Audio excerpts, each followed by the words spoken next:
আজকের বাজারের দায়িত্বটা মোহর নিজেই নিয়েছে। বলল, মাম্মা আজকে আমি বাজারটা তোমার গুছিয়ে দিচ্ছি। যাই হোক, ও কি আর পারে, আমি তারপরে গুছিয়ে নিলাম। বাজার থেকে নিয়ে এসেছিলাম পুরি আর সবজি, সাথে দিয়েছিল আলুর দম আর ডাল। আর খুব ভালো ইলিশ মাছ পেয়েছিলাম, ইলিশ মাছও নিয়ে চলে এসেছিলাম। যেদিন আমি ইলিশ মাছ করি সেদিন আর অন্য কিছু তরকারি করি না। আমার মনে হয় ইলিশ মাছের স্বাদটা পাওয়া যায় না। রাত্রেবেলায় করেছিলাম এই একটা সবজি, যেটা ওই চাইনিজের মতোই করেছিলাম। এটা তোমরা এমনি স্যুপ হিসাবেও খেতে পারো। আমরা রুটি দিয়ে খেয়েছিলাম।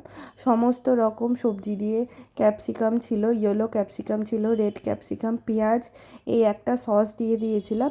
পুরোটাই আমি ভিডিওর মাধ্যমে তোমাদের সাথে শেয়ার করে দিয়েছি। আর খেতে খুবই ভালো হয়েছিল। একটু গরম গরম যদি তোমরা এটা কিন্তু নুডলস দিয়েও খেতে পারো। আর একটু গ্রেভি করলে বেশ ভালো লাগে খেতে।